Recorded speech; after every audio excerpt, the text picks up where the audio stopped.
We shall begin.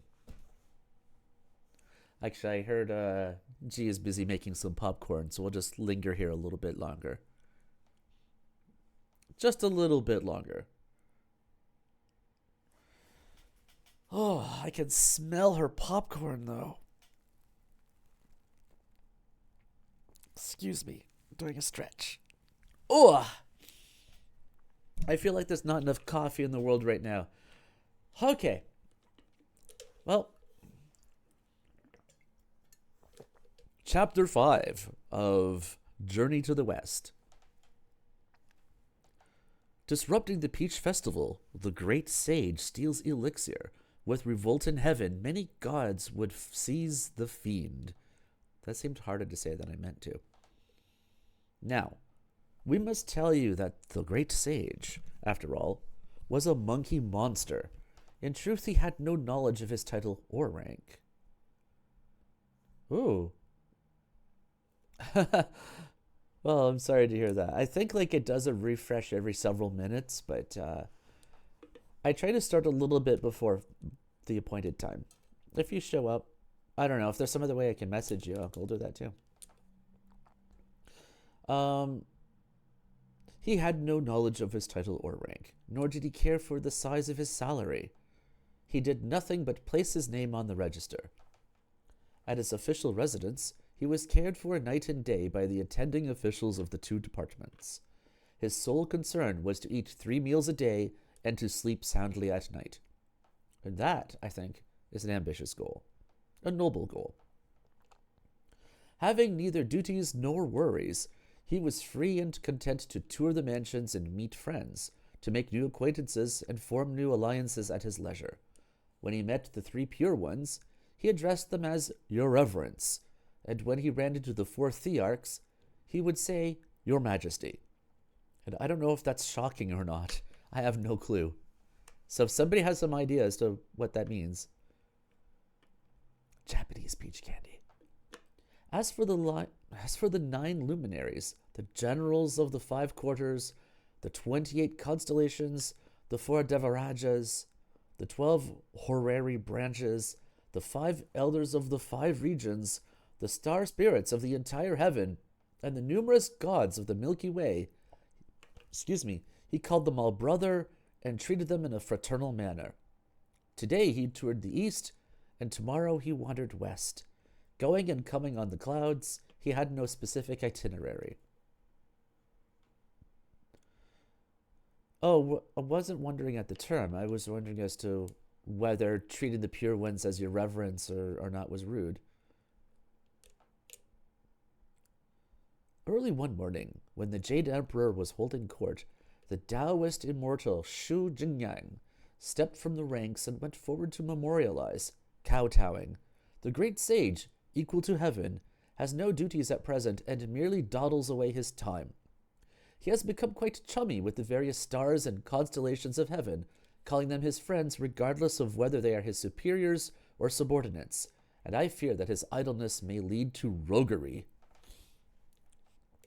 It would be better to give him some assignment so that he will not grow mischievous. When the Jade Emperor heard these words, he sent for the Monkey King at once, who came amiably. Your Majesty, he said, what promotion or reward did you have in mind for Old Monkey when you called him? We perceive, said the Jade Emperor, that your life is quite indolent, since you have nothing to do, and we have decided therefore to give you an assignment. You will temporarily take care of the Garden of Immortal Peaches. Be careful and diligent, morning and evening. Well, the chat itself, I have the chat in the stream itself. So if you just maximize the stream, you shall also see the chat. Although you won't be able to type in it, but you'll see my chat. That's what 2 monitors are for. Put the chat in one window and put the stream in. I don't know. You'll sort it out. You're a genius.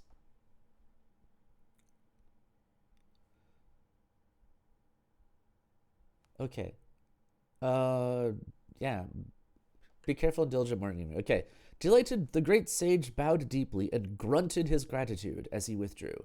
He could not restrain himself from rushing immediately into the garden of immortal peaches to inspect the place. A local spirit from the garden stopped him and asked, "Where is the great sage going?" "I have been authorized by the Jade Emperor," said the great sage, "to look after the garden of immortal peaches. I have come to conduct an inspection." The local spirit hurriedly saluted him and then called together all the stewards in charge of hoeing, watering, tending peaches, and cleaning and sweeping. They all came to kowtow to the great sage and led him inside. There he saw, radiantly young and lovely, on every trunk and limb, radiantly young and lovely blossoms filling the trees, and fruits on every trunk and limb weighing down the stems. The fruits, weighing down the stems, hang like balls of gilt. The blossoms, filling the trees, form tufts of rouge, not rogue. Ever they bloom, and ever fruit-bearing. They ripen in 1,000 years. Not knowing winter or summer, they lengthen out to 10,000 years. Those that first ripen glow like faces reddened with wine, while those half-grown ones are stalk-held and green-skinned. Encased in smoke, their flesh retains their green, but sunlight reveals their cinnabar grace. Beneath the trees are rare flowers and exotic grass, which colors, unfading in 4 seasons, remain the same. The towers, the terraces, and the studios left and right rise so high into the air that often cloud covers are seen. Not planted by the vulgar or the worldly of the dark city, they are grown and tended by the queen mother of the jade pool. Ah.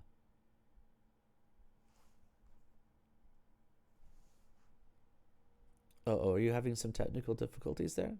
This sounds terrible. The great sage enjoyed this sight for a long time, and then asked the local spirit, "How many trees are there?" "There are 3,600, said the local spirit. "In the front are 1,200 trees with little flowers and small fruits. These ripen once every 3,000 years, and after one taste of them, a man will become an immortal enlightened in the way, with healthy limbs and a lightweight body."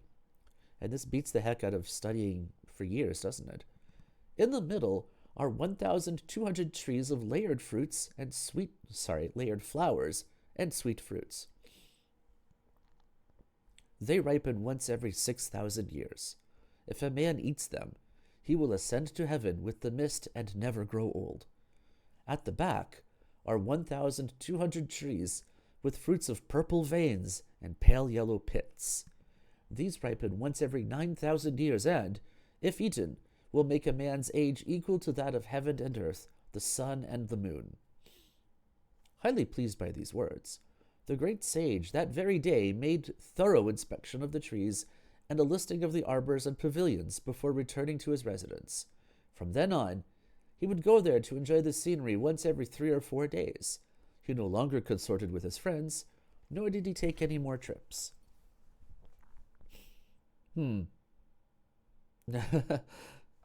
Let's see how right you are. And that also seems like a pretty good plan. One day he saw that more than half of the peaches on the branches of the older trees had ripened, and he wanted very much to eat one and sample its novel taste. Closely followed, however, by the local spirits of the garden, the stewards, and the divine attendants of the equal-to-heaven residents, he found it inconvenient to do so. I'd just be like, "Hey, why don't you guys go over there? I'm going to have one of these."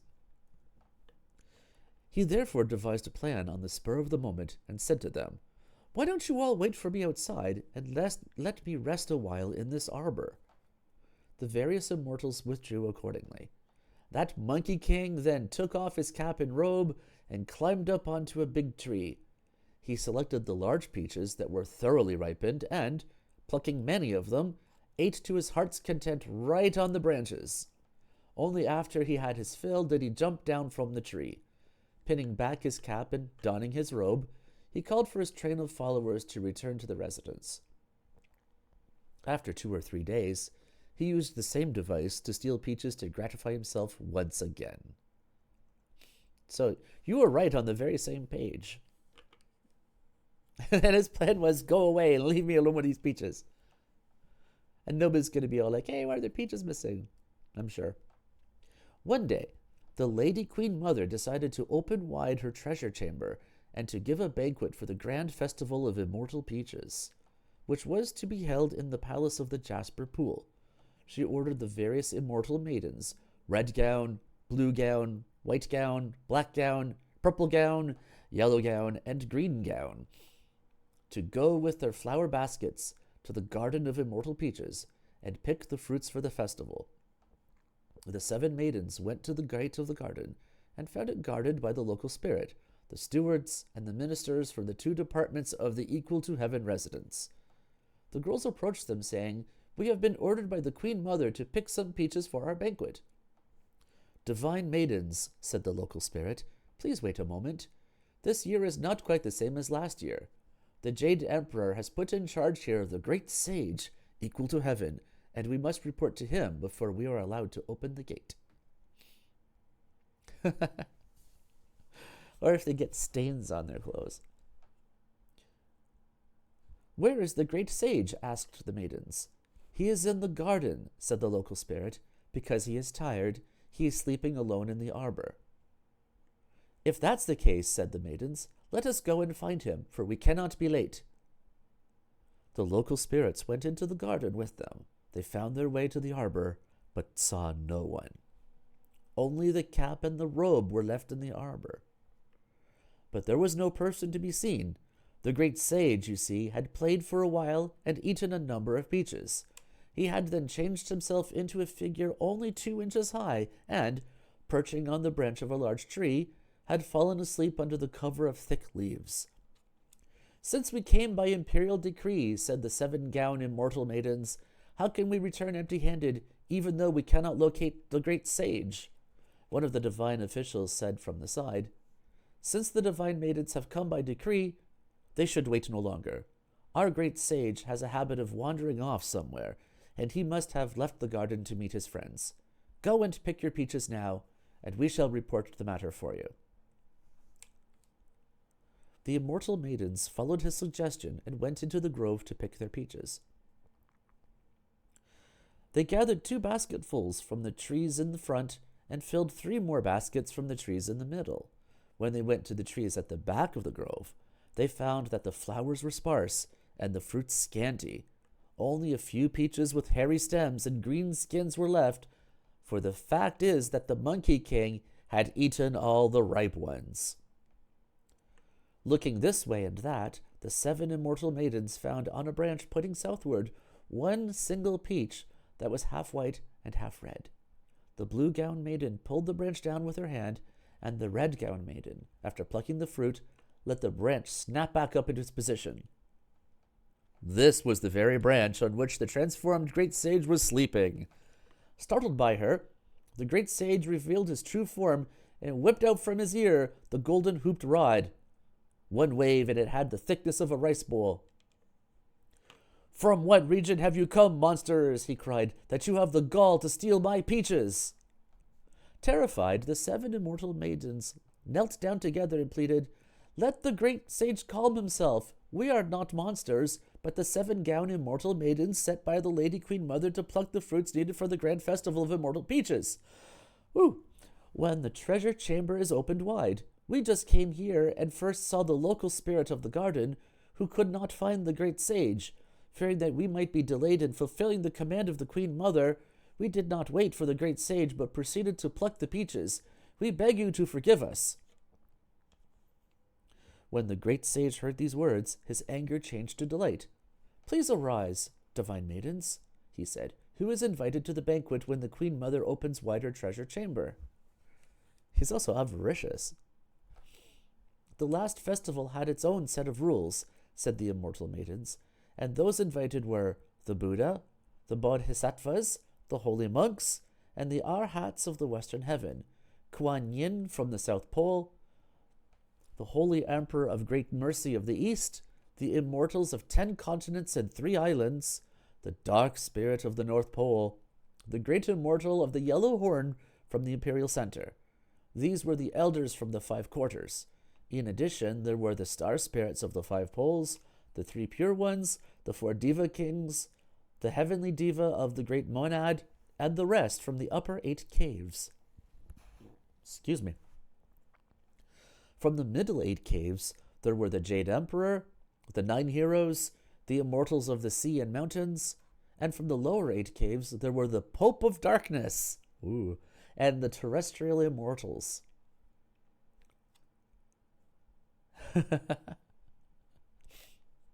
The gods and divas, both great and small, of every palace and mansion. I just love Pope of Darkness. Will be attending this happy festival of the immortal peaches. Am I invited? Asked the great sage, laughing. We haven't heard your name mentioned, said the immortal maidens. I am the great sage, equal to heaven, said the great sage. Why shouldn't I, old monkey, be made an honored guest at the party? Well, we told you the rule for the last festival, said the immortal maidens, but we do not know what will happen this time. You are right, said the great sage, and I don't blame you. You all just stand here and let old monkey go and do a little detection to find out whether he's invited or not. Do you want to deal with this, G? It's really fun. Underlining that doesn't help the hide the URL. Yeah, you handled it really good. Nice job.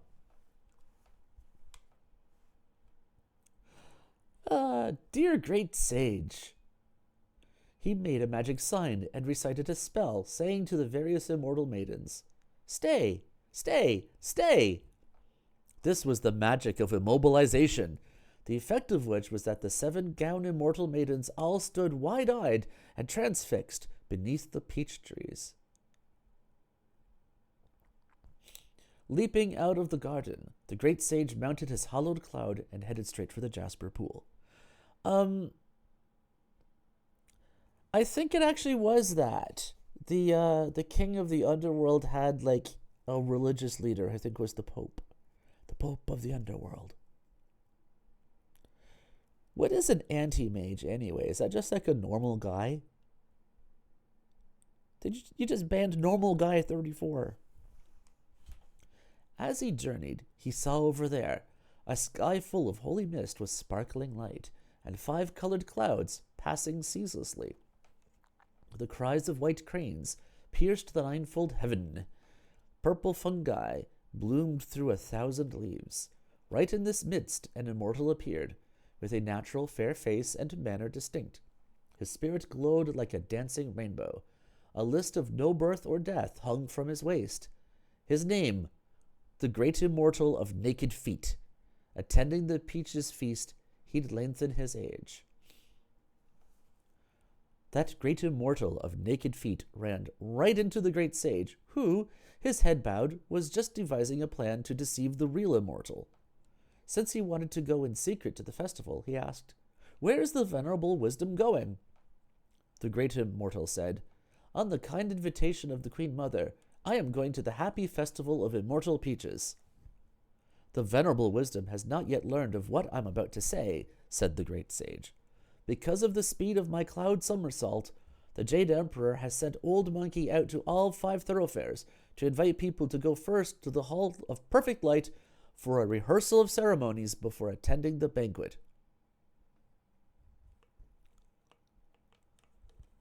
Oh. Well, today I learned something. Take that, evil wizards. So basically, if you rub an anti-mage and a mage together, they might make a mutual annihilation, releasing a whole lot of re-energy.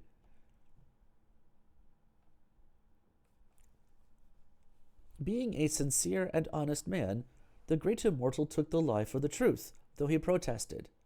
In years past, we rehearsed right at the Jasper Pool and expressed our gratitude there.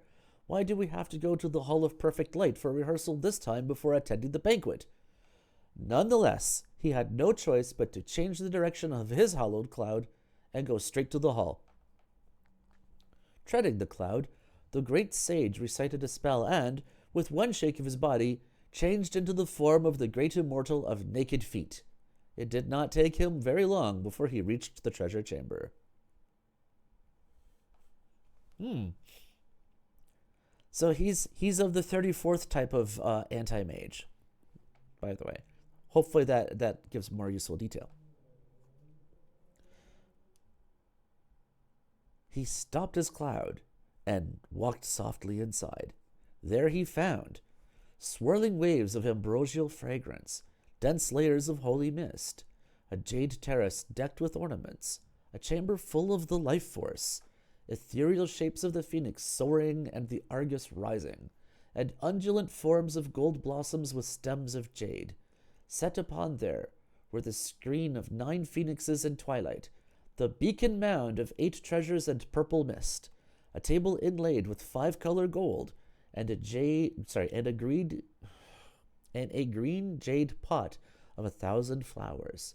On the table were dragon livers and phoenix marrow, bear paws, and the lips of apes. Most tempting was every one of the 100 delicacies, and most succulent the hue of every kind of fruit and food. A burgeoning only feet, you mean? Everything was laid out in an orderly fashion, but no deity had yet arrived for the feast. Our great sage could not make an end of staring at the scene when he suddenly felt the overpowering aroma of wine. Turning his head, he saw, in the long corridor to the right, several wine-making divine officials and grain-mashing stewards. They were giving directions to the few Taoists charged with carrying water and the boys who take care of the fire in washing out the barrels and scrubbing the jugs. For they had already finished making the wine, rich and mellow as the juices of jade. The great sage could not prevent the saliva from dripping out of the corner of his mouth, and he wanted to have it taste at once, except that the people were all standing there. He therefore resorted to magic. Plucking a few hairs, he threw them into his mouth and chewed them to pieces before spitting them out.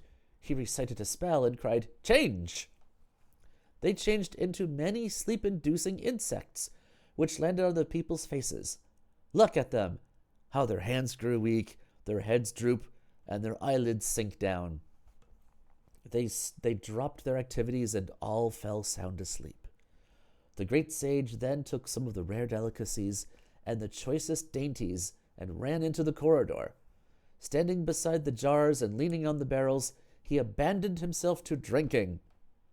After feasting for a long time, he became thoroughly drunk, but he turned this over in his mind. Bad, bad. In a little while, when the invited guests arrive, won't they be indignant with me? What will happen to me once I'm caught? I better go back home now and sleep it off. He's a jerk. That's what he is. At first he was a trickster. Now he's just a jerkster. Dear great sage, reeling from side to side, he stumbled along solely on the strength of wine, and in a moment he lost his way. It was not the equal to heaven residence that he went to, but the Tushita Palace. The moment he saw it, he realized his mistake. The Tushita Palace is at the uppermost of the 33 heavens, he said, the griefless heaven, which is the home of the Most High Laozi. How did I get here? No matter. I've always wanted to see this old man, but I have never found the opportunity. Now that it's on my way, I might as well pay him a visit. He straightened out his attire and pushed his way in, but Laozi was nowhere to be seen. In fact, there was not a trace of anyone. The fact of the matter was that Laozi, accompanied by the aged Buddha Dipinkara, was giving a lecture on the tall, 3-storied red mound elixir platform. The various divine youths, commanders, and officials were all attending the lecture, standing on both sides of the platform. Searching around,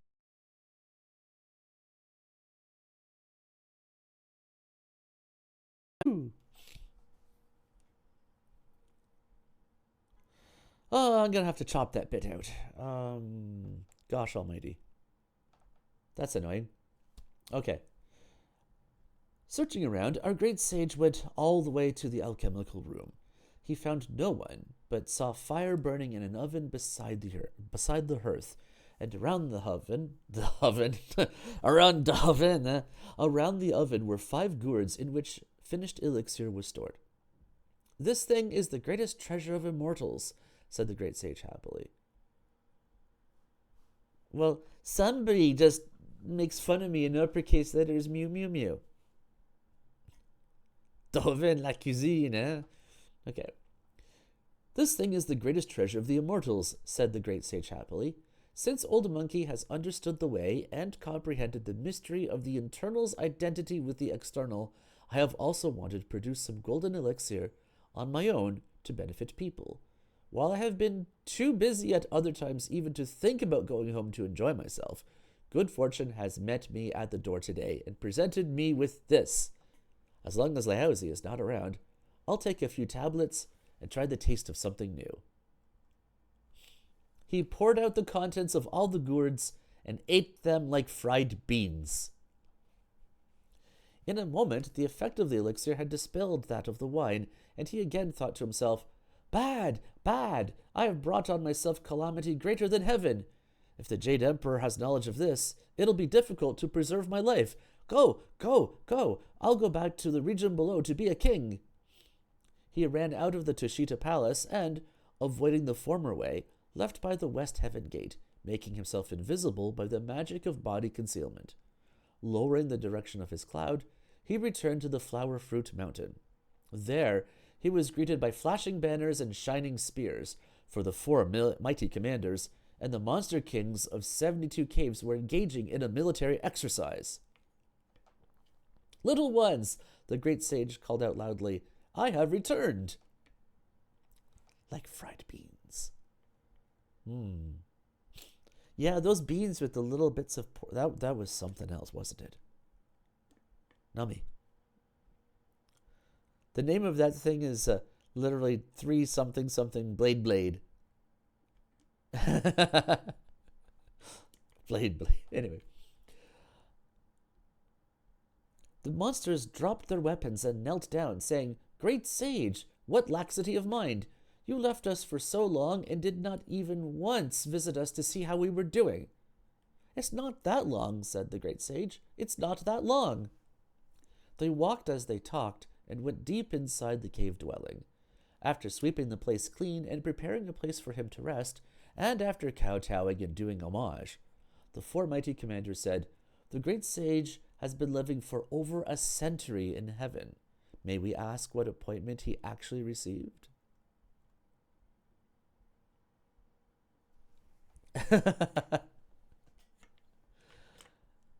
Oh, that's pretty awesome.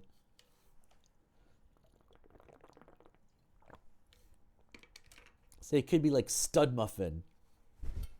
He stole the elixir of Stud Muffin. No, that's maybe Mr. Magnificent's better.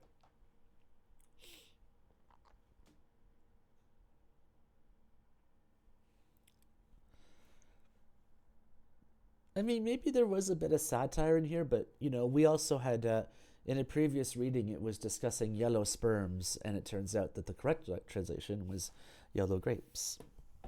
So, who's to say? Hang on a sec. I'll be right back. Hey, you! Get out of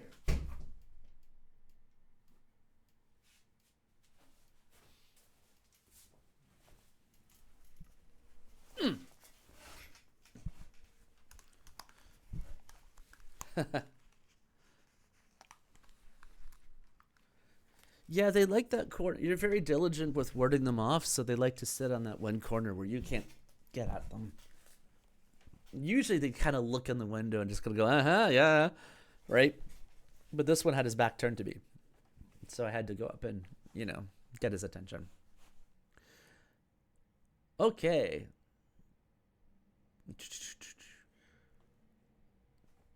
"I recall that it's been but half a year," said the great sage, laughing. "How can you talk of a century? 1 day in heaven," said the commanders, "is equal to 1 year on earth." The great sage said, "I am glad to say that the Jade Emperor this time was more favorably disposed toward me, and he did indeed appoint me great sage equal to heaven. An official residence was built for me, and 2 departments, peace and quiet, and serene spirit, were established, with bodyguards and attendants in each department. Later, when it was found that I carried no responsibility, I was asked to take care of the Garden of Immortal Peaches. Recently, the Lady Queen Mother gave the Grand Festival of Immortal Peaches, but she did not invite me. Without waiting for her invitation, I went first to the Jasper Pool and secretly consumed the food and wine. Leaving that place, I staggered into the Palace of Laozi, great guy, and finished up all the elixir stored in 5 gourds. I was afraid that the Jade Emperor would be offended, and so I decided to walk out of the Heaven Gate. The various monsters were delighted by these words, and they prepared a banquet of fruits and wine to welcome him. A stone bowl was filled with coconut wine. Is that a thing? Because that's an interesting thing to me. And presented it to the great sage, who took a mouthful and then exclaimed with a grimace, "It tastes awful, just awful." The great sage, said Bang and Ba, the 2 commanders, has grown accustomed to tasting divine wine and food in heaven. Small wonder that coconut wine now seems hardly delectable. But the proverb says, tasty or not, it's water from home. And all of you are, related or not, people from home, said the great sage. When I was enjoying myself this morning at the Jasper Pool, I saw many jars and jugs in the corridor full of the juices of jade, which you have never savored. Let me go back and steal a few bottles to bring down here. Just drink half a cup, and each one of you will live long without growing old. I don't want to get wrecked. I just want to taste it. I just want the great monkey to bring me half a cup of coconut wine, just to try it. The various monkeys could not contain their delight. The great sage immediately left the cave and, with one somersault, went directly back to the Festival of Immortal Peaches, again using the magic of body concealment. As he entered the doorway of the Palace of the Jasper Pool, he saw that the winemakers, the grain mashers, the water carriers, and the fire tenders were still asleep and snoring. He took 2 large bottles, one under each arm, and carried 2 more in his hands. Reversing the direction of his cloud, he returned to the monkeys in the cave. They held their own festival of immortal wine, with each one drinking a few cups, which incident we shall relate no further.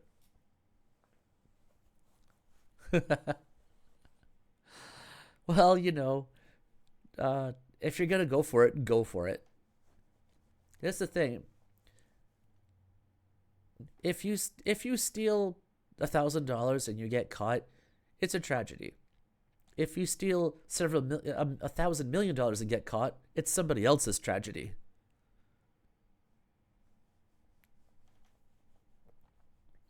Now we tell you about the 7-gown immortal maidens, who did not find a release from the great sage's magic of immobilization until a whole day had gone by. Each one of them then took her flower basket and reported to the Queen Mother, saying, "We are delayed because the great sage, equal to heaven, imprisoned us with his magic." "How many baskets of immortal peaches have you gathered?" asked the Queen Mother. "Only 2 baskets of small peaches and 3 of medium-sized peaches," said the immortal maidens. "For when we went to the back of the grove, there was not even half a large one left. We think the great sage must have eaten them all. As we went looking for him, he unexpectedly made his appearance and threatened us with violence and beating. He also questioned us about who had been invited to the banquet, and we gave him a thorough account of the last festival. It was then that he bound us with a spell, and we didn't know where he went. It was only a moment ago that we found release, and so we could come back here."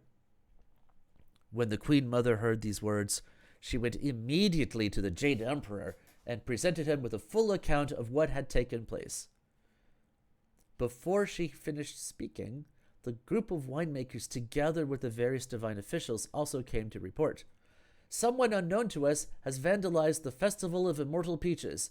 The juice of jade, the 8 dainties, and the 100 delicacies have all been stolen or eaten up." 4 royal preceptors then came up to announce, The supreme patriarch of Tao has arrived. The Jade Emperor went out with the Queen Mother to greet him. Having paid his respects to them, Laozi said, "There are, in the house of this old Taoist, some finished golden elixir of 9 turns, which are reserved for the use of your majesty during the next grand festival of Cinnabar. Strange to say, they have been stolen by some thief, and I have come specifically to make this known to your majesty." Well, sometime we'll go make us 8 dainties. We'll have our own festival of... I've already forgotten. These words... Oh, sorry. This report stunned the Jade Emperor. Presently, the officials from the Equal to Heaven residence came to announce, kowtowing, "The great sage Sun has not been discharging his duties of late. He went out yesterday and still has not yet returned. Moreover, we do not know where he went." These words gave the Jade Emperor added anxiety. Next came the great immortal of naked feet, who prostrated himself and said, "Yesterday, in response to the Queen Mother's invitation, your subject was on his way to attend the festival when he met by chance the great sage Equal to Heaven. The sage said to your subject that your majesty had ordered him to send your subject first to the Hall of Perfect Light for a rehearsal of ceremonies before attending the banquet. Your subject followed his direction and duly went to the hall. But I did not see the dragon chariot and the phoenix carriage of your majesty, and therefore hastened to come here to wait upon you." More astounded than ever, the Jade Emperor said, "This fellow now falsifies imperial decrees and deceives my worthy ministers. Let the divine minister of detection quickly locate his whereabouts." And I know this isn't the case, but I just, in my mind, just imagine, we're cutting to a smoky office. There's the light comes in through slits through half-open Venetian blind. The divine minister of detection is slouched in his chair, hat half pulled over his eyes, ashtray overfilled with cigarettes. And then I was just trying to think of some line that the divine minister of detection would say, but I kind of fell down. So, needless to say, I suddenly turned this into a film noir story very briefly. Moving on.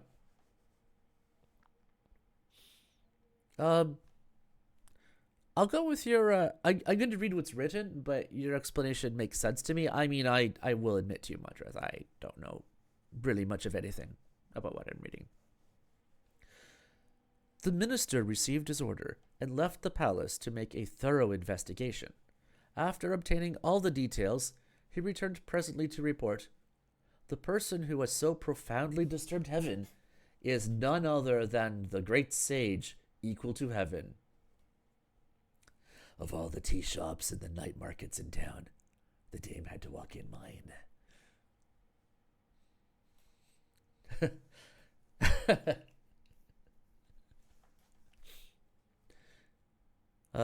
Lousy. Divine Minister of Detection for hire. Dun dun dun. He then gave a repeated account of all the previous incidents, and the Jade Emperor was furious. He at once commanded the 4 great Devarajas to assist Devaraja Li and Prince Nata. Together, they called up the 28 constellations, the 9 luminaries, the 12 horary branches, the fearless guards of 5 quarters, the 4 temporal guardians, the stars of east and west, the gods of north and south, the deities of the 5 mountains and the 4 rivers, the star spirits of the entire heaven, and 100,000 celestial soldiers. They were ordered to set up 18 sets of cosmic net to journey to the region below, to encircle completely the flower fruit mountain, and to capture the rogue and bring him to justice. All the deities immediately alerted their troops and departed from the heavenly palace.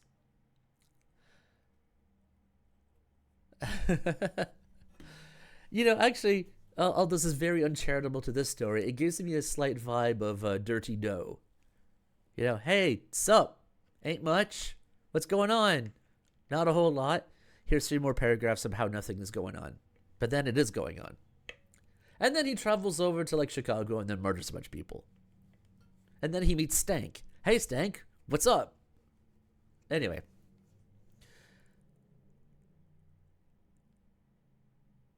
As they left, this was the spectacle of the expedition. Yellow with dust, the churning wind concealing the darkening sky. Reddish with clay, the rising fog o'erlaid the dusky world, because an impish monkey insulted the highest Lord. The saints of all heaven descended to this mortal earth, those 4 great Devarajas, those fearless guards of 5 quarters, those 4 great Deva kings made up of the main command. Those fearless guards of 5 quarters moved countless troops. Li, the pagoda bearer, gave order from the army's center. With the fierce Nata as the captain of his vanward forces, the star of Rahu at the forefront made the roll call. The star of Ketu, noble and tall, brought up the rear. Soma, the moon, displayed a spirit most eager. Aditya, the sun, was all shining and radiant. Heroes of special talents were the stars of 5 phases. The 9 luminaries most relished a good battle. The orrery branches of Zi, Wu, Mao, and Yao, they were all celestial guardians of titanic strength. To the east and west, the 5 plagues and the 5 mountains. To the left and right, the 6 gods of darkness and 6 gods of light. Above and below, the dragon gods of the 4 rivers, and in tightest formation, the 28 constellations. Citra, Svati, Vishaka, and Anuradha. There we go. Were the captains.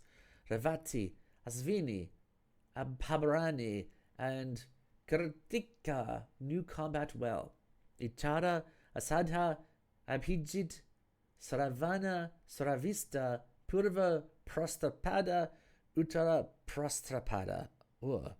Rohini, Mulabarani, Purva, Asadha, every one an able star. Punarvasu, Tisya, Asleya, Magha, Purva, Falguni, Uttara, Falguni, and Hasta, all brandished swords and spears to show their power. I know I'm saying all of these names wrong. My apologies. Stopping the cloud and lowering the mist, they came to this mortal world, and pitched their tents before the mountain of flower and fruit. This is why you don't give monkey kings or any monkeys a job, because they'll make a hash of it. The poem says, the heaven-born monkey king who can change a lot steals wine and elixir to joy in his mountain lair. Since he spoiled the feast of the immortal peach, 100,000 heaven troops spread the net of God. Devaraja Li now gave the order for the celestial soldiers to pitch their tents, and a cordon was drawn so tightly around the flower fruit mountain that not even water could escape. Moreover, 18 sets of cosmic net were spread out above and below the region, and the 9 luminaries were then ordered to go into battle. They led their troops and advanced to the cave, in front of which they found a troop of monkeys, both great and small, prancing about playfully. "Little monsters over there," cried one of the star spirits in a severe voice, "where is your great sage? We are heavenly deities sent here from the region above to subdue your rebellious great sage. Tell him to come here quickly and surrender. If he utters but half a no, all of you will be executed." Lady Gaga, you say? Hastily, the little monsters reported inside.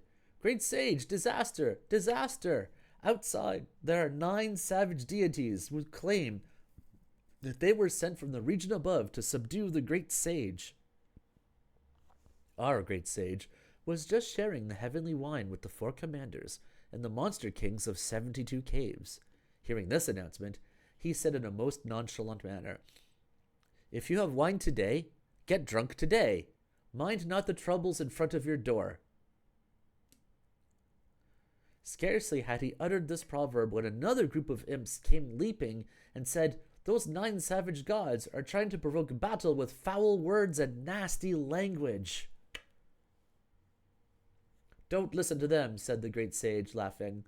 "Let us seek today's pleasure in poetry and wine, and cease asking when we may achieve glory or fame.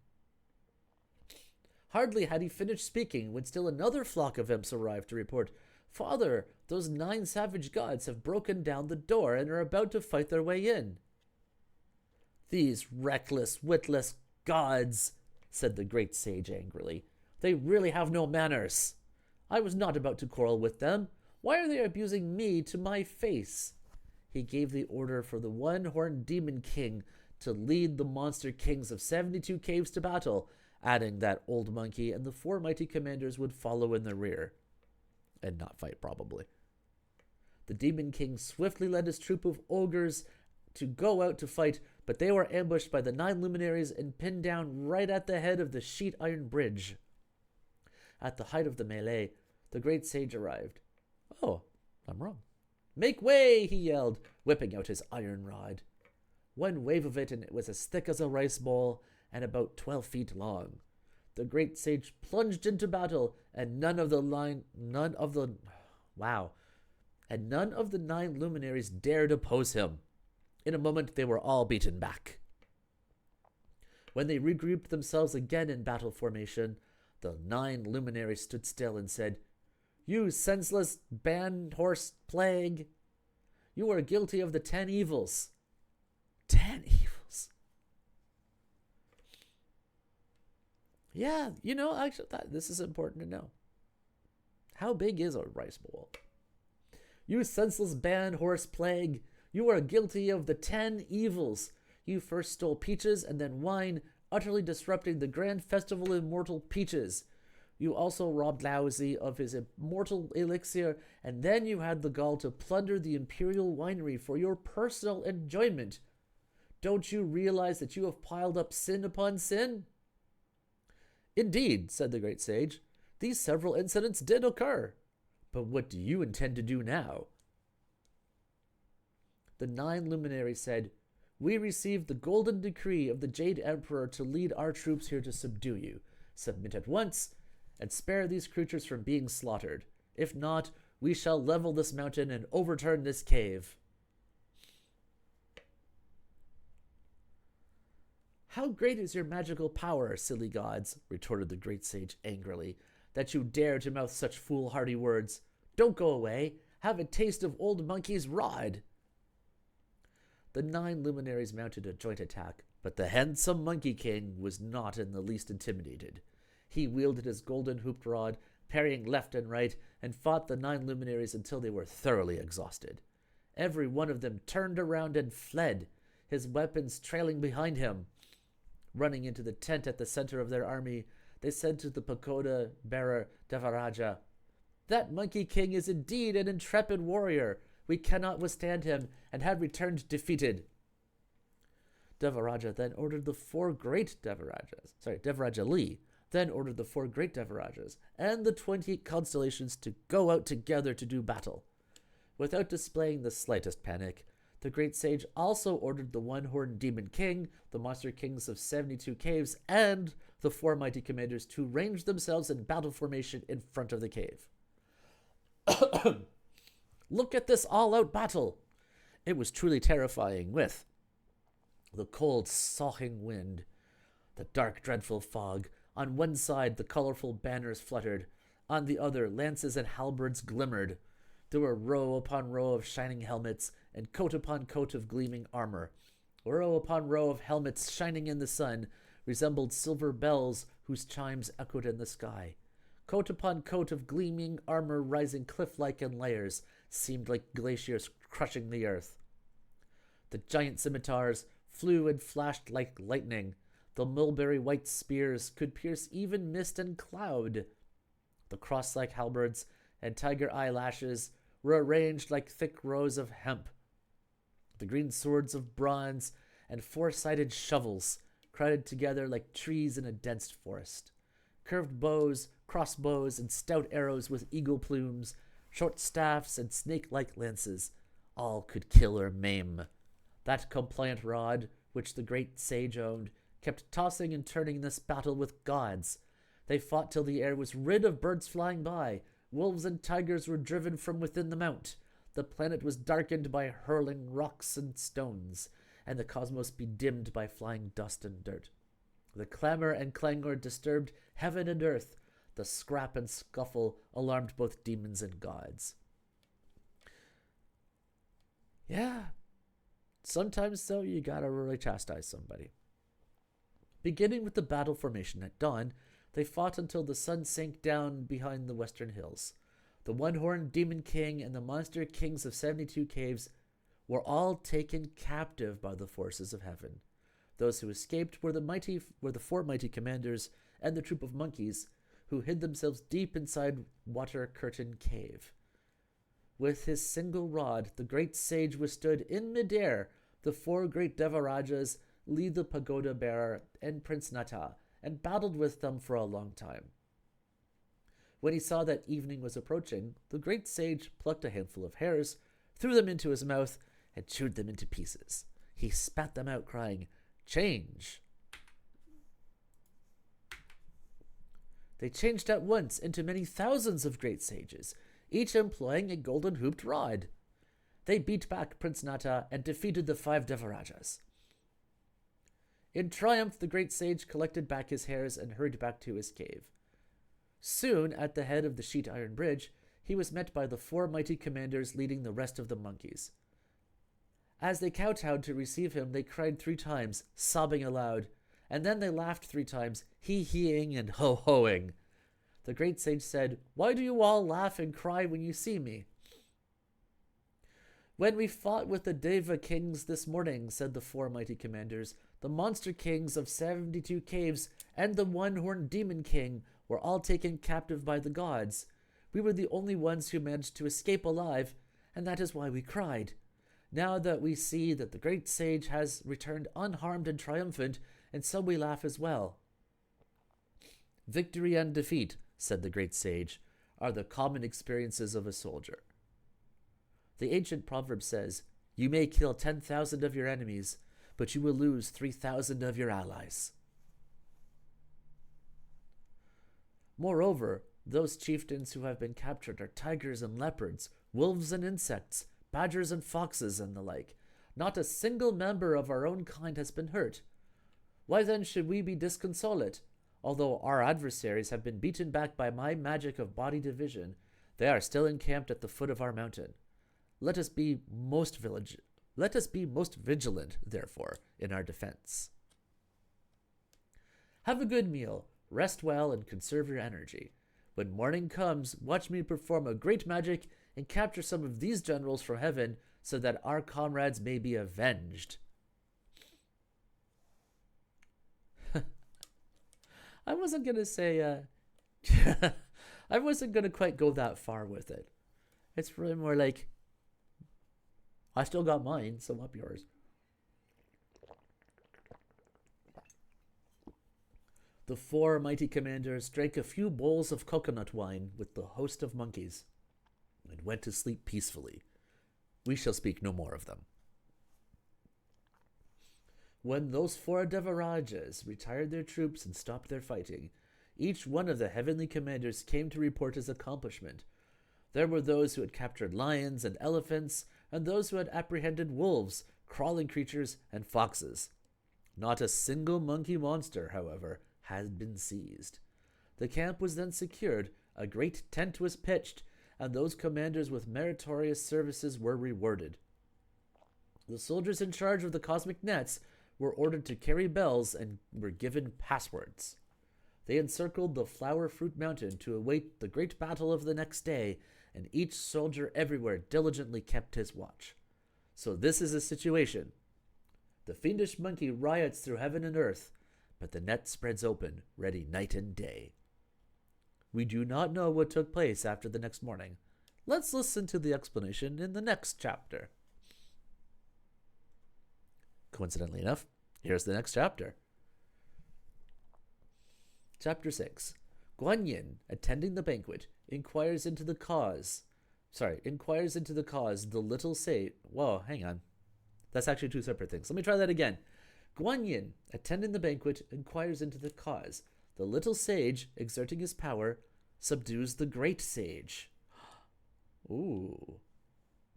For the moment, we shall not tell you about the siege of the gods or the great sage at rest. We speak instead of the great compassionate deliverer, the efficacious Bodhisattva Guanyin from the Potalaka mountain of the South Sea.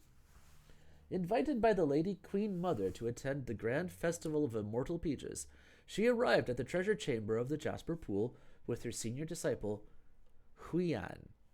There, they found the whole place desolate and the banquet tables in utter disarray. Although several members of the heavenly pantheon were present, none was seated. Instead, they were all engaged in vigorous exchanges and discussions. After the Bodhisattva had greeted the various deities, they told her what had occurred. Since there will be no festival, said the Bodhisattva, nor any raising of cups, all of you might as well come with this humble cleric to see the Jade Emperor. The gods followed her gladly, and they went to the entrance to the Hall of Perfect Light. There the Bodhisattva was met by the four celestial masters, and the immortal of naked feet, who recounted how the celestial soldiers, ordered by an enraged Jade Emperor to capture the monster, had not yet returned. The Bodhisattva said, I would like to have an audience with the Jade Emperor. May I trouble one of you to announce my arrival? The heavenly preceptor, Kyu Hyungji, went at once into the treasure hall of divine mists and, having made his report, invited Guanyin to enter. Laozi then took the upper seat with the emperor, while the Lady Queen Mother was in attendance behind the throne.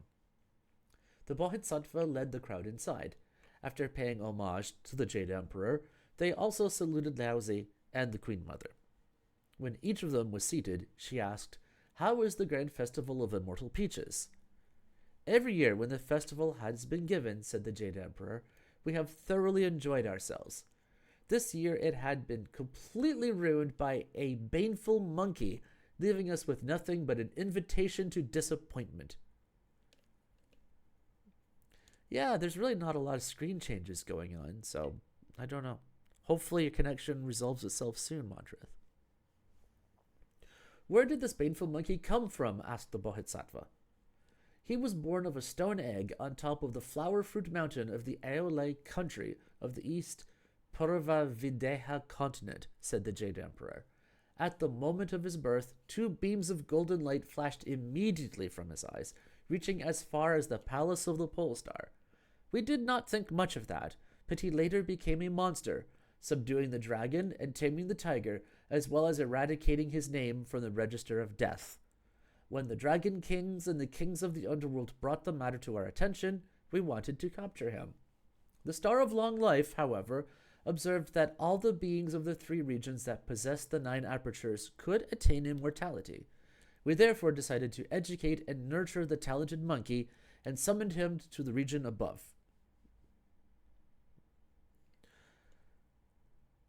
He was appointed to the post of Bimawen at the imperial stables, but, taking offense at the lowliness of the position, he left heaven in rebellion. We then sent Devaraj Ali and Prince Nata to ask for a submission by proclaiming a decree of pacification.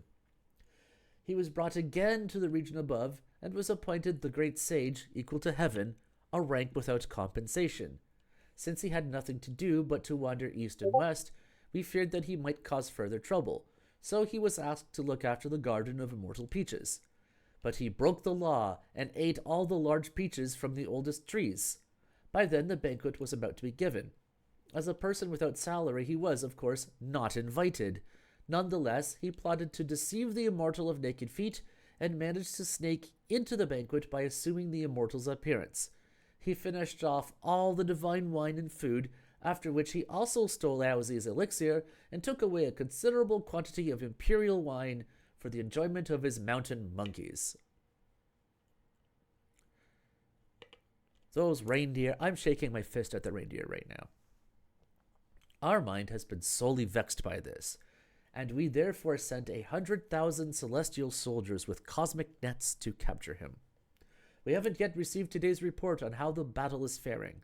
When the Bodhisattva heard this, she said to disciple Huiyan, You must leave heaven at once, go down to the flower fruit mountain, and inquire into the military situation.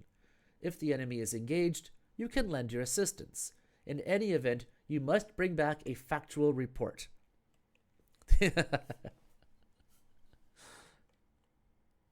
I'm not even gonna go there. Immortal feet. And he's so pretty.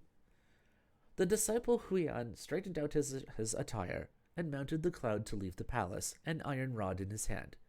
When he arrived at the mountain, he found layers of cosmic net drawn tightly and sentries at every gate holding bells and shouting passwords. The encirclement of the mountain was indeed watertight. Huian stood still and called out, "Heavenly sentinels, may I trouble you to announce my arrival? I am Prince Moxa, second son of Devaraja Li, and I am also Huian, senior disciple of Guan Yin of the South Sea. I have come to inquire about the military situation." The divine soldiers of the 5 mountains at once reported this beyond the gate. The constellations Aquarius, Pleiades, Hydra, and Scorpio then conveyed the message to the central tent. Devaraja Li issued a directorial flag which ordered the cosmic nets to be opened and entrance permitted for the visitor. Day was just dawning in the east as Huian followed the flag inside and prostrated himself before the 4 great Devarajas and Devaraja Li. After he had finished his greetings, Devaraja Li said, "My child, where have you come from?" "Your untutored son," said Huian, "accompanied the Bodhisattva to attend the festival of immortal peaches. Seeing that the festival was desolate and the jasper pool laid waste, the Bodhisattva led the various deities and your untutored son to have an audience with the Jade Emperor. The Jade Emperor spoke at length about Father and King's expedition to the region below to subdue the baneful monkey. Since no report has returned for a whole day and neither victory nor defeat has been ascertained, the Bodhisattva ordered your untutored son to come here to find out how things stand."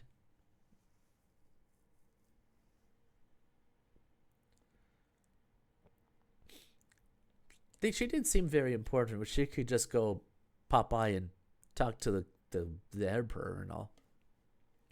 "We came here yesterday to set up the encampment," said Devaraja Li, "and the 9 luminaries were sent to provoke battle. But this fellow made a grand display of his magical powers, and the 9 luminaries all returned defeated. After that, I led the troops personally to confront him, and the fellow also brought his forces into formation. Our 100,000 celestial soldiers fought with him until evening, when he retreated from the battle by using the magic of body division. When we recalled the troops and made our investigation, we found that we had captured some wolves, crawling creatures, tigers, leopards, and the like. But we did not even catch half a monkey monster, and today we have not yet gone into battle." As he was saying all this, someone came from the gate of the camp to report, "That great sage, leading his band of monkey monsters, is shouting for battle outside." The 4 Devarajas, Devaraja Li, and the prince at once made plans to bring out the troops, when Moxa said, "Father King, your untutored son was told by the Bodhisattva to come down here to acquire information. She also told me to give you assistance should there be actual combat. Though I am not very talented, I volunteered to go out now and see what kind of a great sage this is." "Child," said the Devaraja, "since you have studied with the Bodhisattva for several years, you must, I suppose, have some powers. But do be careful." "Dear Prince," just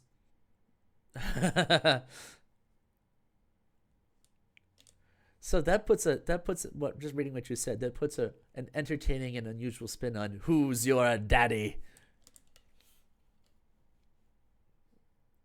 Yeah. "Dear Prince," grasping the iron rod with both hands, he tightened up his embroidered garment and leaped out of the gate. "Who is the great sage, equal to heaven?" he cried. Holding high his compliant rod, the great sage answered, "None other than old monkey here. Who are you that dare question me?" "I am Moksha, the second prince of Devaraja Li," said Moksha. At present, I am also the disciple of Bodhisattva Guanyin, a defender of the faith before her treasure throne, and my religious name is Huiyan. Why have you left your religious training at South Sea and come here to see me? Said the great sage. I was sent by my master to inquire about the military situation, said Moxa. Seeing what a nuisance you have made of yourself, I have come specifically to capture you.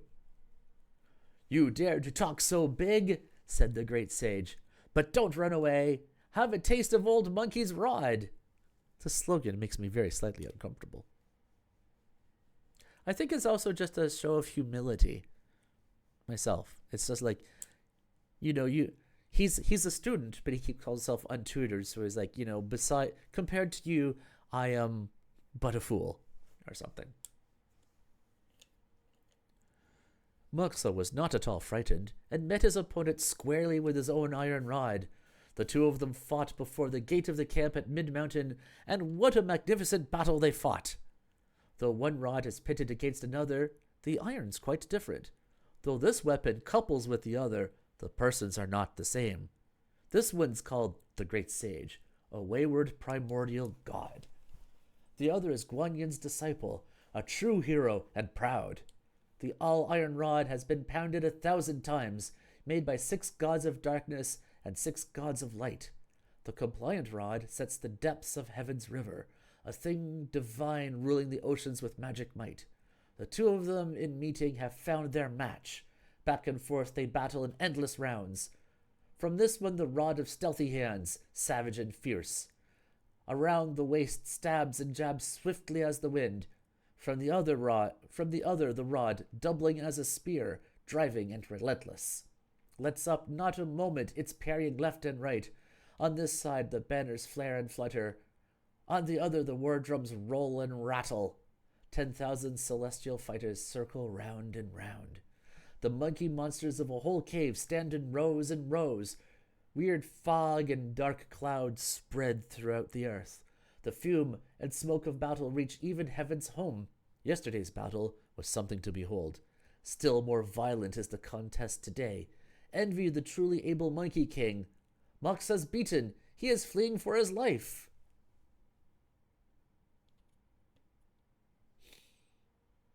Our great sage battled Huiyan for 50 or 60 rounds until the prince's arms and shoulders were sore and numb and he could fight no longer. After one final futile swing of his weapon, he fled in defeat. The great sage then gathered together his monkey troops and stationed them securely outside the entrance of the cave. At the camp of the Devaraja, the celestial soldiers could be seen receiving the prince and making way for him to enter the gate. Panting and puffing, he ran in and gasped out to the 4 Devarajas, Pagoda Bearer Lee and Nata. That great sage! What an ace! Great indeed is his magical power. Your son cannot overcome him and has returned defeated. Shocked by the sight, Devaraja Lee at once wrote a memorial to the throne to request further assistance. The demon king Mahabali and Prince Moxa were sent to heaven to present the document. Not daring to linger, the two of them crashed out of the cosmic nets and mounted the holy mist and hollowed cloud. In a moment, they reached the Hall of Perfect Light and met the 4 celestial masters, who led them into the treasure hall of divine mists to present the memorial. Huiyan also saluted the Bodhisattva, who asked him, "What have you found out about the situation?" "When I reached the flower fruit mountain by your order," said Huiyan, "I opened the cosmic nets by my call. Seeing my father, I told him of my master's intentions in sending me. Father King said, 'We fought a battle yesterday with that Monkey King, but managed to take from him only tigers, leopards, lions, elephants, and the like. We did not catch a single one of his monkey monsters.' As we were talking, he again demanded battle. Your disciple used the iron rod to fight him for 50 or 60 rounds, but I could not prevail against him and returned to the camp defeated. Thus father had to send the demon king Mahabali and your pupil to come here for help."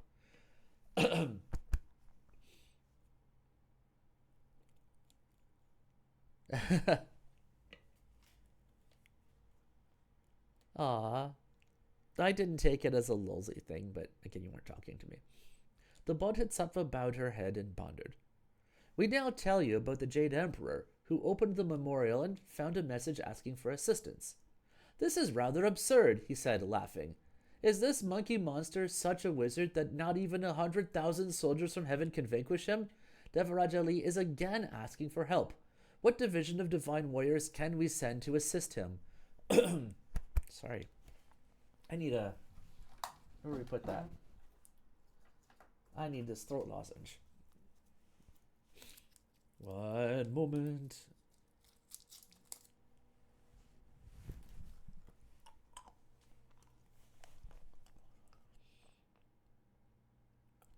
Hardly had he finished speaking when Guan Yin folded her hands and said to him, Your Majesty, let not your mind be troubled. This humble cleric will recommend a god who can capture the monkey. Which one would you recommend? Said the Jade Emperor. Your Majesty's nephew, said the Bodhisattva, the immortal master of illustrious sagacity Erlang, who was living at the mouth of the River of Libations in the Guan Prefecture and enjoying the incense and oblations offered to him from the region below. In former days, he himself slew 6 monsters. Under his command are the brothers of Plum Mountain and 1,200 plant-headed deities, all possessing great magical powers. However, he will only agree to special assignments and will not obey any general summons. Your Majesty may want to send an edict transferring his troops to the scene of the battle and requesting his assistance. Our monster will surely be captured. When the Jade Emperor heard this, he immediately issued such an edict and ordered the Demon King Mahabali to present it.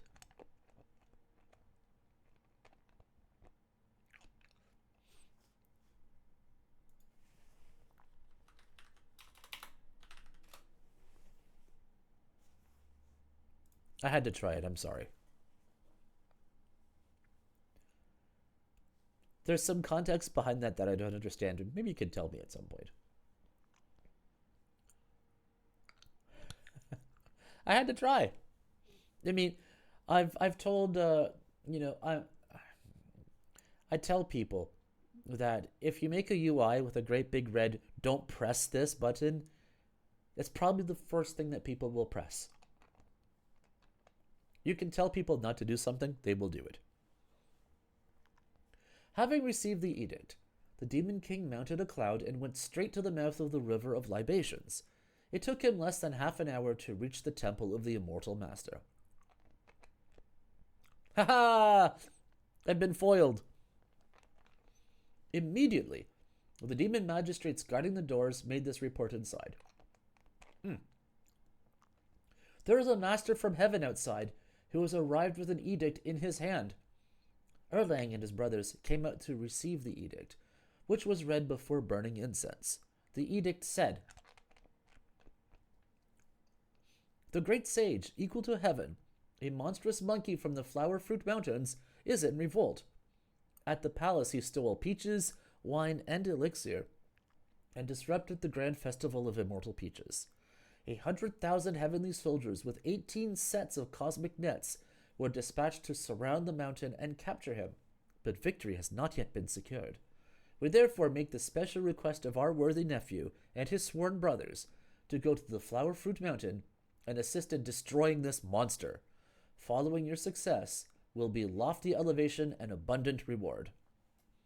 In great delight, the Immortal Master said, Let the messenger of heaven go back. I will go at once to offer my assistance with drawn sword. The Demon King went back to report, but we shall speak no further of that. This Immortal Master called together the 6 brothers of Plum Mountain. They were Kang, Zhang, Yao, and Li, the 4 grand marshals, and Guo Shen and Zijian, the 2 generals. As they congregated before the court, he said to them, The Jade Emperor just now sent us to the Flower Fruit Mountain to capture a monstrous monkey. Let's get going. Delighted and willing, the 4 brothers at once called out the divine soldiers under their command. With falcons mounted and dogs on leashes, with arrows ready and bows drawn, I'm sorry, I'm hoping this lozenge doesn't clatter too much. I'm trying to find a good place to put it so it's not really affecting my mouth. They left in a violent magic wind and crossed in a moment the great eastern ocean. As they landed on the Flower Fruit Mountain, they saw their way blocked by dense layers of cosmic net. "Divine commanders guarding the cosmic nets, hear us," they shouted. "We are specially assigned by the Jade Emperor to capture the monstrous monkey.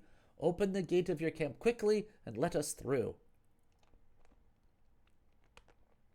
Doves on leashes. Whoo, whoo. Flapping uselessly. The various deities conveyed the message to the inside, level by level. The four Devarajas and Devaraja Lee then came out to the gate of the camp, Mr. Spoo, to receive them. After they had received greetings, there were questions about the military situation, and the Devaraja gave them a thorough briefing. "Now that I, the little sage, have come," said the immortal master, laughing, "he will have to engage in a contest of transformations with his adversary. You gentlemen make sure that the cosmic nets are tightly drawn on all sides, but leave the top uncovered. Let me try my hand in this contest.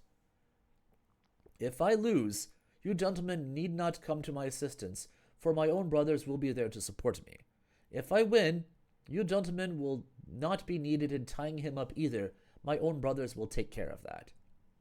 All I need is the Pagoda Bear Devaraja to stand in midair with his imp-reflecting mirror. If the monster should be defeated, I fear that he may try to flee to a distant locality. Make sure that his image is clearly reflected in the mirror so that we don't lose him." The Devarajas set themselves up in the four directions, while the heavenly soldiers all lined up according to their planned formations. With himself as the seventh brother, the immortal master led the four grand marshals and the two generals out of the camp to provoke battle. The other warriors were ordered to defend their encampment with vigilance, and the plant-headed deities were ordered to have the falcons and dogs ready for battle. The immortal master went to the front of the water-curtain cave, where he saw a troop of monkeys neatly positioned in an array that resembled a coiled dragon. At the center of the array was the banner bearing the words, "The Great Sage, equal to heaven." "That audacious monster," said the immortal master. "How dare he assume the rank equal to heaven?" "There's no time for praise or blame," said the 6 brothers of Plum Mountain. "Let's challenge him at once." When the little monkeys in front of the camp saw the immortal master, they ran quickly to make their report. Seizing his golden hooped rod, straightening out his golden cuirass, slipping on his cloud-treading shoes, and pressing down his red gold cap, the Monkey King leaped out of the camp. He opened his eyes wide to stare at the immortal master, whose features were remarkably refined and whose attire was most elegant. Truly, he was a man of features most comely and most noble mien, with shoulder-reaching ears and shining eyes. His head wore the 3 mountains phoenix cap. His body donned a pale yellow goose-down robe. Gold-threaded boots matched coiling dragon socks. 8 flower-like emblems his jade belt adorned. From his waist hung the crescent pellet bow. His hands held a lance of 3 points and 2 blades. Once he cleaved Peach Mountain to save his mother. His one pellet struck a tall tree's 2 phoenixes. Slaying 8 fiends flung far his fame, as bond brother midst Plum Mountain's 7 saints. His lofty mind scorned being high heaven's kin. His pride led him to dwell near Libation Stream. From Chi City, here's the kind of heroic sage of boundless epiphanies. He's named Erlang. When the great sage saw him, he lifted high his golden-hooped rod with gales of laughter and called out, "What little warrior are you? And where do you come from, that you dare present yourself here to provoke battle?" "You must have eyes, but no pupils," shouted the immortal master, "if you don't recognize me. I'm the maternal nephew of the Jade Emperor, Erlang, the king of illustrious grace and spirit by imperial appointment. I have received my order from above to arrest you, the rebellious Bimawan ape. Don't you know that your time has come?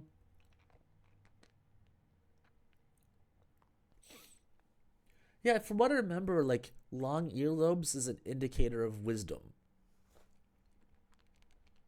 That's all I can really tell you. I remember, said the great sage, that the sister of the Jade Emperor some years ago became enamored of the region below. She married a man by the name of Yang and had a son by him.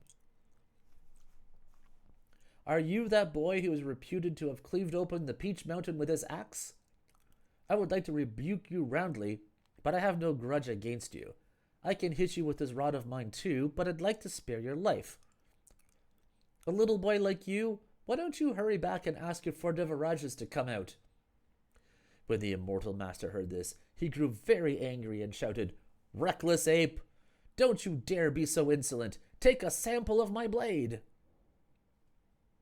Swerving to dodge the blow, the great sage quickly raised his golden-hooped rod to engage his opponent.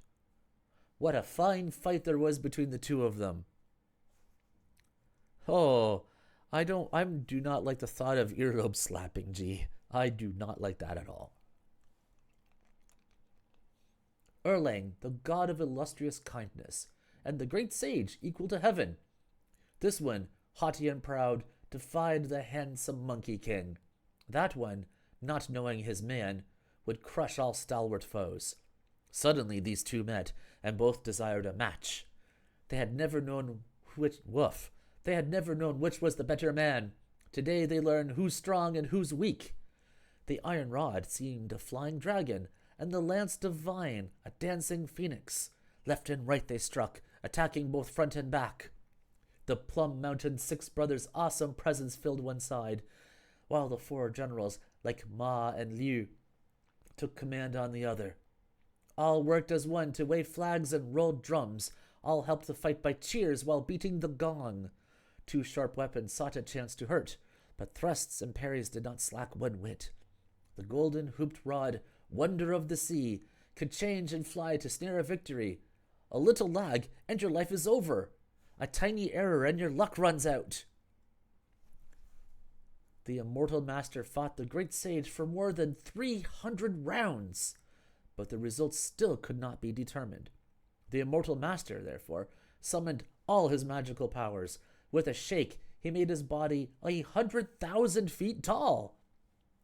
Holding with both hands the divine lance of 3 points and 2 blades, like the peaks that cap the Hua Mountain, this green-faced, saber-toothed figure with scarlet hair aimed a violent blow at the head of the great sage. But the great sage also exerted his magical power and changed himself into a figure having the features and height of Erlang.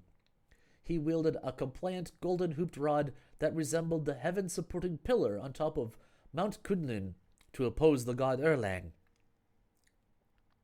This vision so terrified the marshals, Ma and Liu, that they could no longer wave the flags, and so appalled the generals, Bang and Ba, that they could use neither scimitar nor sword.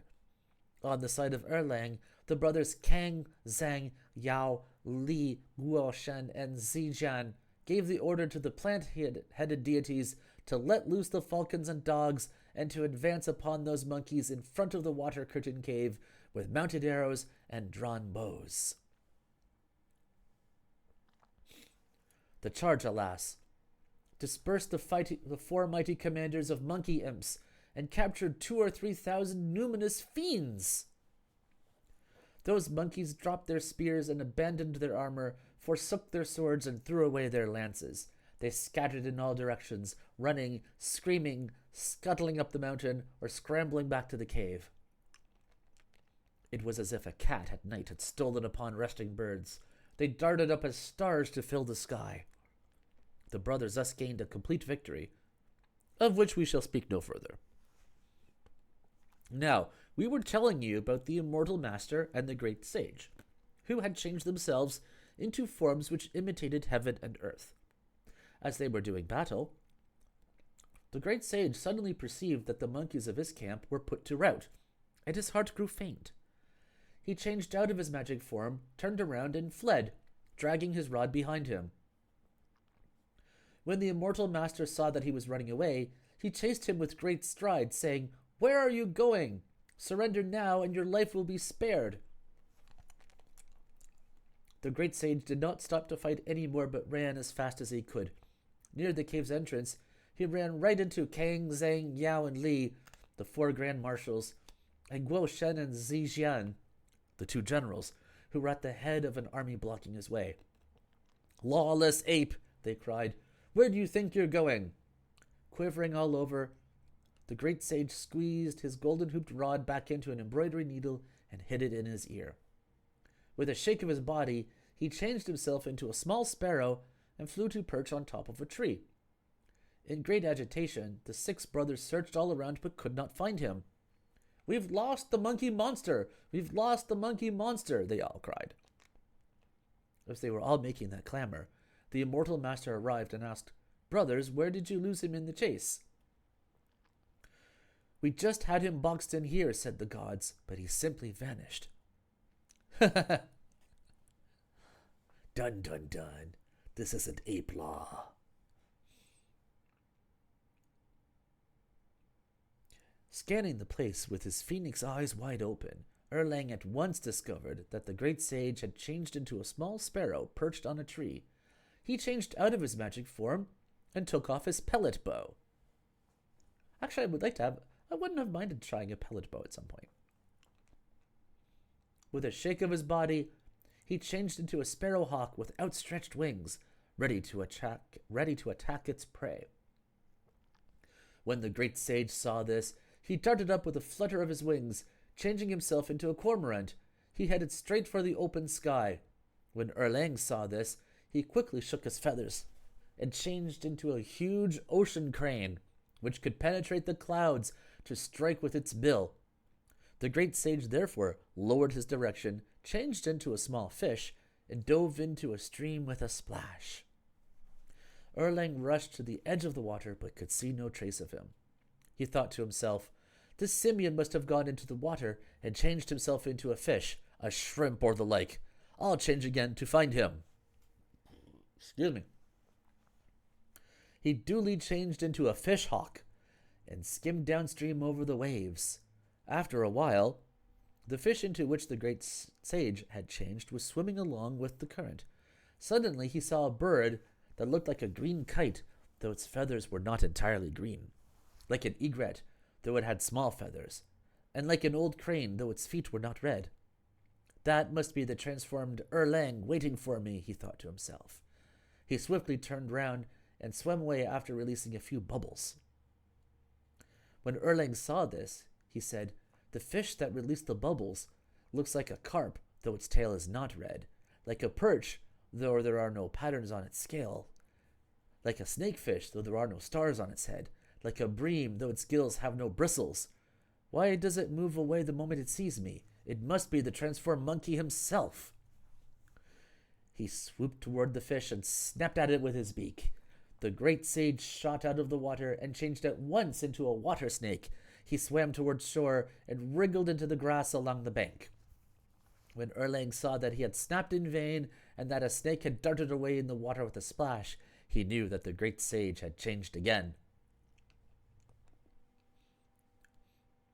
Turning around quickly, he changed into a scarlet-topped gray crane, which extended its beak like sharp iron pincers to devour the snake. With a bounce, the snake changed again into a spotted bustard, standing by itself rather stupidly amid the water pepper along the bank.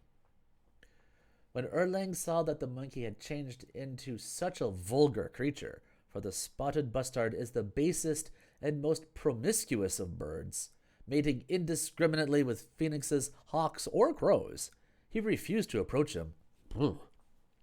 Changing back into his true form, he went and stretched his bow to the fullest. With one pellet, he sent the bird hurtling. The great sage took advantage of this opportunity nonetheless. Rolling down the mountain slope, he squatted there to change again, this time into a little temple for the local spirit. His wide-open mouth became the entrance, his teeth the doors, his tongue the bodhisattva, and his eyes the windows. Only his tail he found to be troublesome, so he stuck it up in the back and changed it into a flagpole. The immortal master chased him down the slope, but instead of the bustard he had hit, he found only a little temple. He opened his phoenix eye quickly and looked at it carefully. Seeing the flagpole behind it, he laughed and said, "It's the ape! Now he's trying to deceive me again. I have seen plenty of temples before, but never one with a flagpole behind it. This must be another of that animal's tricks. Why should I let him lure me inside when he can bite me once I've entered? First I'll smash the windows with my fist, then I'll kick down the doors." That slutty bird. The great sage heard this and said in dismay, "How vicious! The doors are my teeth and the windows my eyes. What am I going to do with my eyes smashed and my teeth knocked out?" Leaping up like a tiger, he disappeared again into the air. The immortal master was looking all around for him when the 4 grand marshals and the 2 generals arrived together. "Elder brother," they said, "have you caught the great sage?" "A moment ago," said the immortal master, laughing, "the monkey changed into a temple to trick me. I was about to smash the windows and kick down the doors when he vanished out of sight with a leap. It's all very strange, very strange." The brothers were astonished, but they could find no trace of him in any direction. "Brothers," said the immortal master, "keep a lookout down here. Let me go up there to find him." He swiftly mounted the clouds and rose up into the sky, where he saw Devaraja Lee holding high the imp-reflecting mirror, and standing on top of the clouds with Nata. "Devaraja," said the immortal master, "have you seen the Monkey King?" "He hasn't come up here," said the Devaraja. "I have been watching him in the mirror." After telling him about the duel in magic and transformations and the captivity of the rest of the monkeys, the immortal master said, "He finally changed into a temple. Just as I was about to attack him, he got away."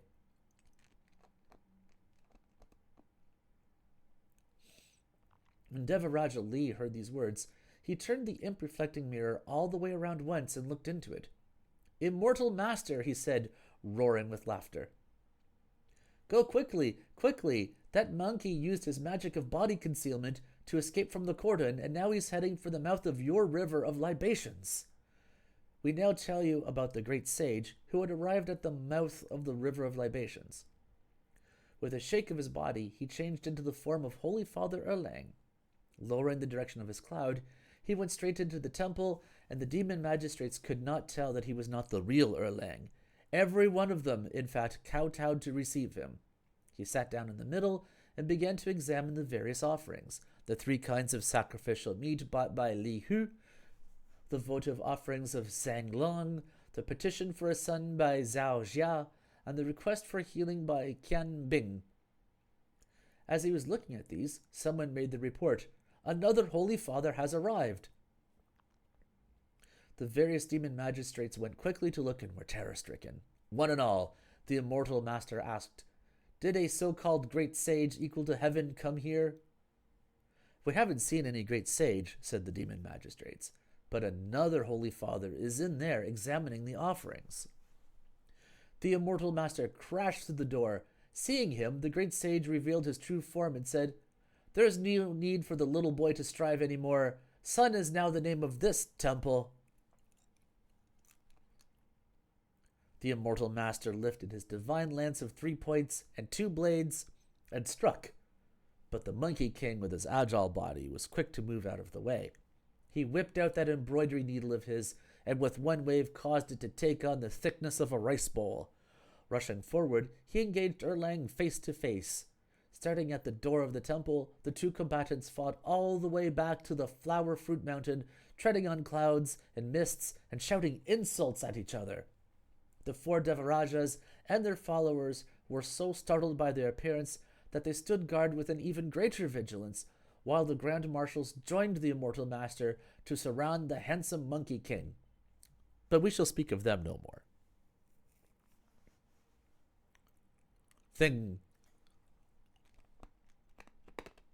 We tell you instead about the Demon King Mahabali, who, having requested the immortal master and his 6 brothers to lead their troops to subdue the monster, Return to the region above to make this report. Yeah, I don't know what happened, Montrez, but yeah, there's no notification of naughtiness. Besides, you're a VIP.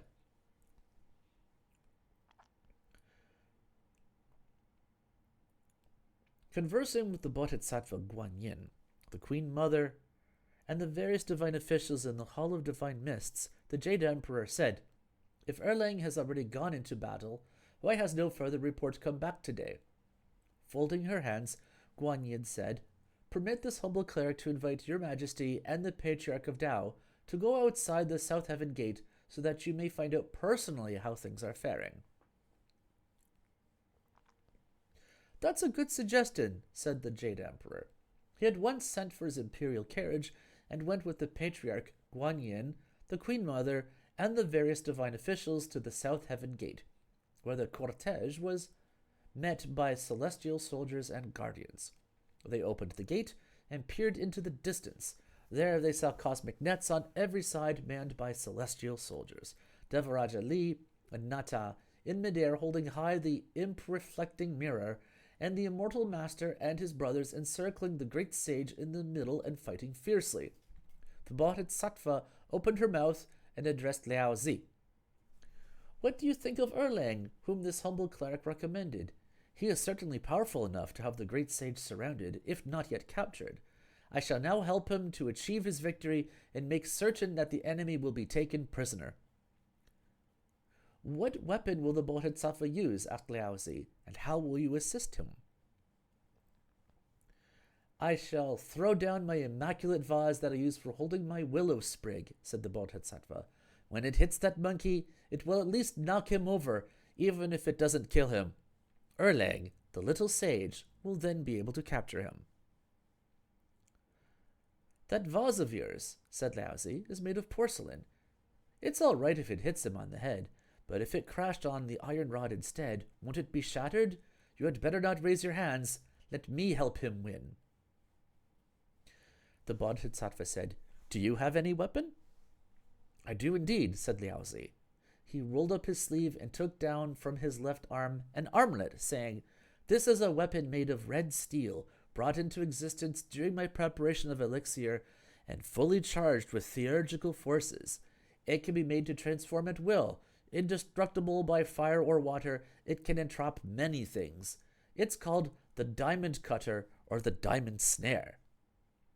The year when I crossed the Hanggu Pass, I depended on it a great deal for the conversion of the barbarians, for it was practically my bodyguard night and day. Let me throw it down and hit him." After saying this, Liao Zi hurled the snare down from the heaven gate.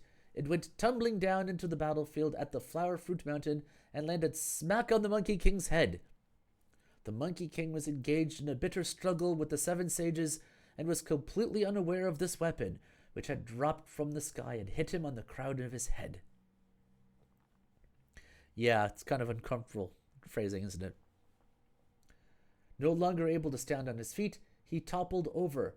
He managed to scramble up again and was about to flee when the Holy Father Erlang's small hound dashed forward and bit him in the calf. He was pulled down for the second time and lay on the ground cursing, "You brute!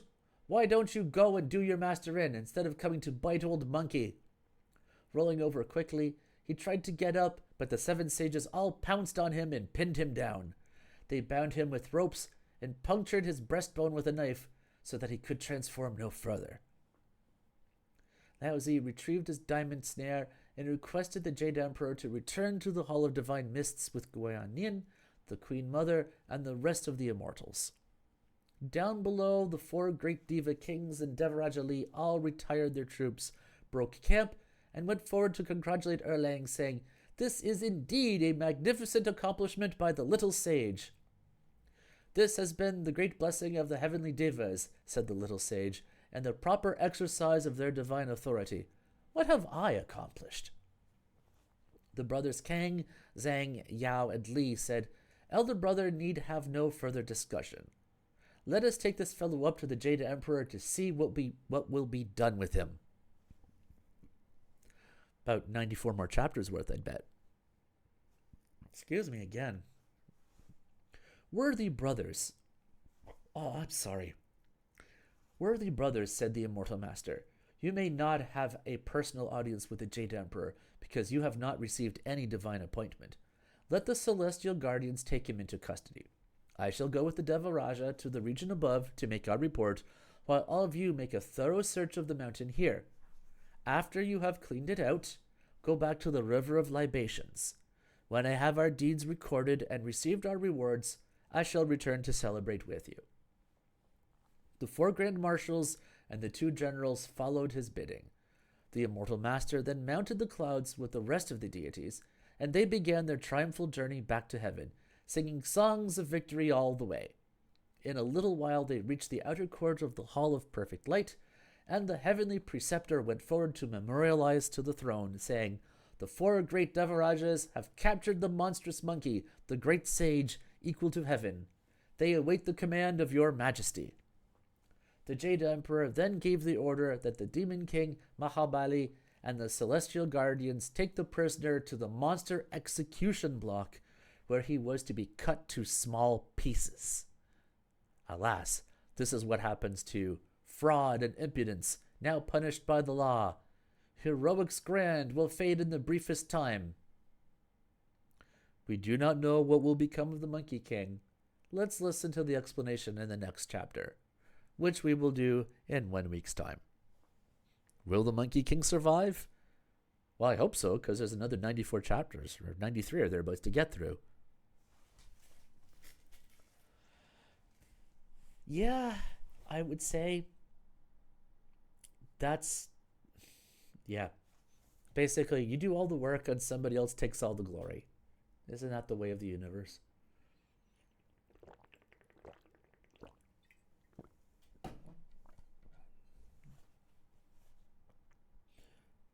Well, that was glum. So hopefully there'll be a reason to come back next week then, eh? All right. Well, as always, thanks for being here. I always appreciate it. I mean, this, seriously, I wouldn't be getting through this if you guys weren't here. So I feel like I should be thanking you. And on that note, in the words of somebody wiser than I, goodbye, world.